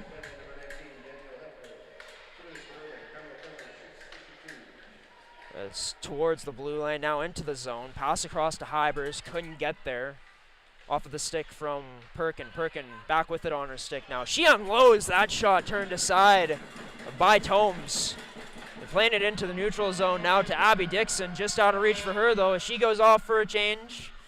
We're now on to a power play for Westman.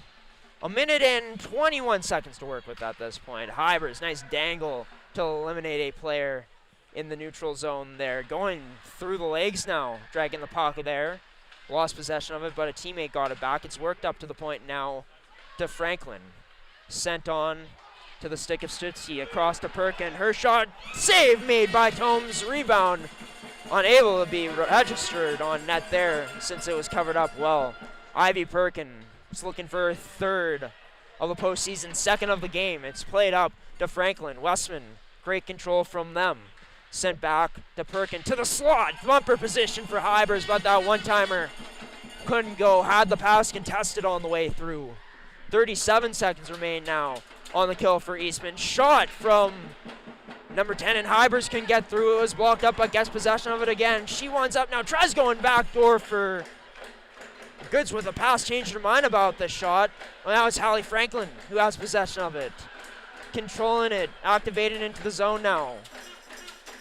The league's top defenseman this year banks it off the boards, back up to Hillhurst. Tries getting that in deep, can. It gets blocked and sent all the way down. That'll about do it for the Westman Wildcats power play. Yep, we go back to even strength here with not much time remaining in this game. Under 5 to play now. This is Marley Rutherford. Backhand protecting, goes around the net in the select zone.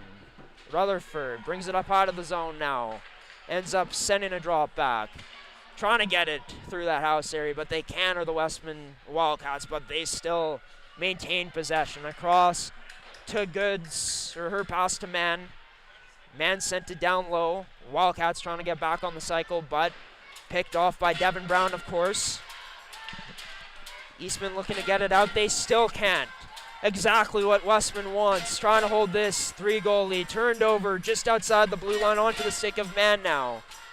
Being draped on by at least one Select player there, and Hepner. Select's forced a turnover, but once again into the neutral zone.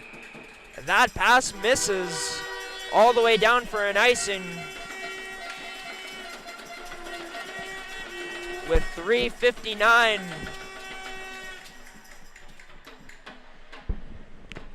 remaining on the clock now.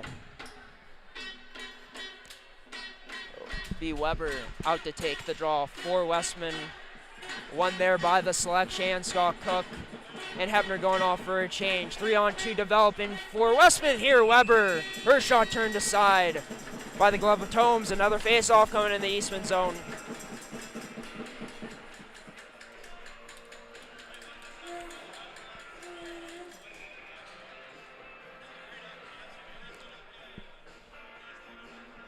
It'll be Weber in on the draw against Callie Rebelard. Excuse me, folks. Almost felt a hiccup coming on there.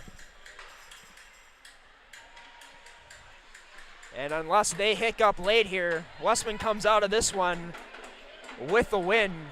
Trying to hold a 3-goal lead with 3:29 remaining now, but another penalty coming up. This time to Charlie Shearer.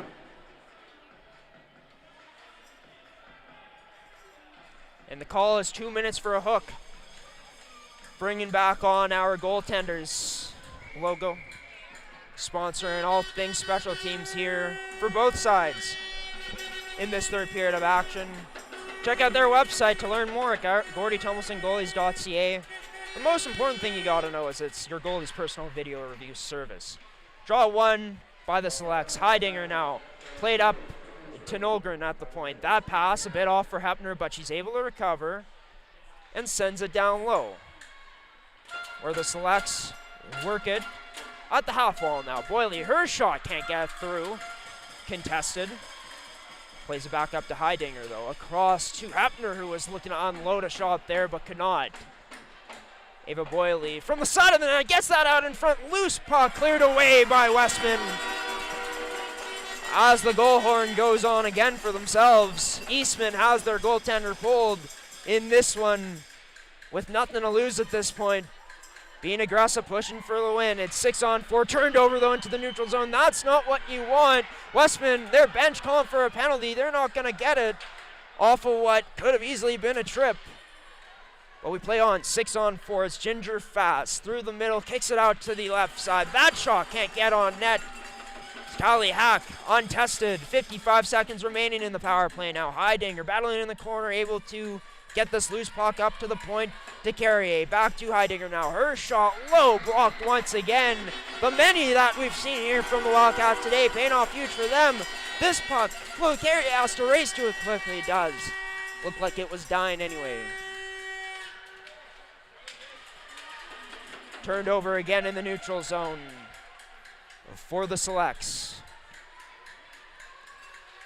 Waddell entering in now. 22 seconds remaining on the selects power play. Shanskog Cook had it for a moment but got stripped.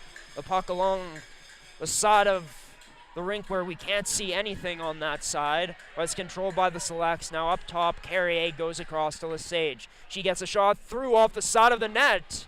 Let's see if the refs call it dead like they have so many times before. But the third time that's happened, and funny enough, it's all been in that end. But with 1 second remaining on the power play, it'll be Eastman who does in fact take a power play or a timeout here to talk things over, assuming they will keep the goaltender pulled.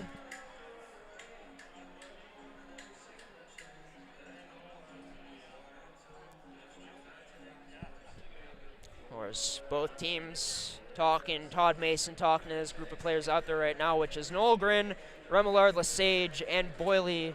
From what I can see, I believe Ginger Fast is also out there. What they're going to do is they're going to leave Addison Tomes out there for the time being for some insurance in case something does go wrong. They, of course, need to get possession of this puck. That is the most important thing. They want to have a chance to actually pull Addison Tomes. And for Westman, well, continue to do your thing. You've defended brilliantly tonight, or this afternoon, as I should say. As we are back to even strength, Tomes now off. It's Abby Dixon who comes on as the extra attacker. Into the corner, the puck Now to the front of the net, cleared away though by Westman Wildcats all the way out. Nolgren, last one on the puck, turns it over, almost in the neutral zone. Nice play by Hepner to pickpocket number 18 in Crossley. Don't think you could see that, what Hepner did there. It'll be turned over again. Westman, it's Carlin Goods, taking it all the way to the net. She scores! Westman puts this one officially in the books. With 47.7 seconds remaining on the clock. Goods with one of the biggest round ones out of any Westman Wildcats player with 3 goals. Gets on the board here in this game today in this series. And I think it's safe to say it will in fact be the Eastman Selects facing elimination on Wednesday night for Game 4 at the Niverville Recreation Center. Selects didn't get all their players on the ice in time, so the refs didn't give them a delay of game, just reset the draw. Westman will improve to 6-1 in the total season series against the Eastman Selects. If there's one silver lining for Eastman going into next game, they did in fact get their first one of the season against Westman yesterday on home ice. But Hartney, it's been rumored to be, from what I've heard, a tough place to play. Drive out is long, but one thing that is certain, the atmosphere here was incredible for this game today. Both sides were allowed, but it'll be the Westman Wildcats faithful, along with their players, celebrating this afternoon and into tonight as they grab a 2-1 series lead, sending it back to Niverville for Game 4 on Wednesday night. As won't show it right now, but players, of course, for the Westman Wildcats congratulating their goaltender on her first win of the postseason. And Kylie Hack, who, hey, came into a tough position, didn't play any playoff hockey up until this point this season. Danica Averill struggled yesterday in that afternoon game. Not every goal was her fault, but they pulled her. She's a rookie as well, and giving her some time off. Kylie Hack is also a rookie, and wow, I mean, she made some huge saves in this game, but honestly, I think the big difference was just how well Westman defended. Wow. It was just a masterclass today from this Wildcats team as we update the series score here. It's 2-1 Wildcats now in the series. And yeah, the goal scorers, they got some goal scoring from the back end. Of course, Ivy Perkins scoring her second of the postseason to open up the scoring off of a beautiful wraparound. Caught Tomes off guard. And yeah, it was Carlin Goods who scores the empty netter. Shots were 31-20, I believe. And yeah, I mean, Eastman, they just didn't seem like they were in sync today on their passes. Tried feeding a lot through the neutral zone, couldn't connect. And for the Westman Wildcats, I mean, credit to them as well. They were playing really well coverage, really good coverage in the neutral zone. And I had a chance to actually speak with Tony Franklin before this series started. And he said that, you know, if we can disrupt Eastman through the neutral zone, that's going to cause some problems. It definitely did in this matchup this afternoon. But I got a long drive ahead of me, ladies and gentlemen, about 3 hours, so we're going to wrap this up right away. Players of the game, we're going to have it brought to you by Mid-Canada Fasteners and Tools, your one-stop shop for all your industrial needs. Yeah, I guess we'll start with the Eastman Selects in terms of who gets the player of the game for them today. You know what? Maybe some of you don't agree, but I'm going to give it to Reese Beavis in this matchup. I mean, of course, this team got shut out 4-0. But I thought Reese Beavis made some really good plays with the puck. She was one of the cleaner players in her own end tonight from what I've seen in terms of making that first pass right. But yeah, I mean, overall, kind of tough to pick a player of the game for a team that got shut out today. But I do think that Reese Beavis was one of the right spots. Defended well off the rush as well in this game. So she gets player of the game for Eastman. And for the Wildcats, well, you know what? I'm tempted to give it to Kelsey Hivers again because of how great she looked. But you know what? First career playoff game, first career playoff shutout.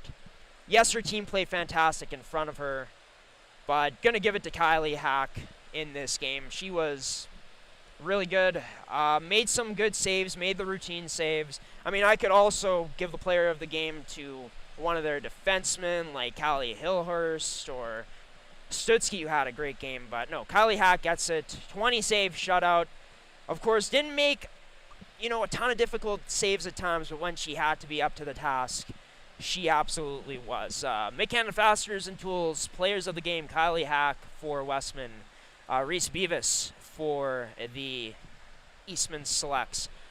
G-Show Productions will be back to Niverville Recreation Center coming up on Wednesday night, everybody, in a do-or-die game for the Eastman Selects. Westman looking to punch their ticket back to the finals for a third straight season. Will be their fourth time in 5 years. Westman looking for a second championship in as many as 3 years as well. Looking to make that opportunity all possible for it to happen. It's the lights I think they're going to be turning off here very quickly.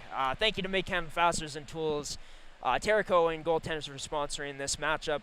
It's the Wildcats back to business, 4-0 win over the Selects for their 6th win of the season over them. A 2-1 series lead for the Wildcats now, heading into game number 4, a crucial one for both teams on Wednesday night.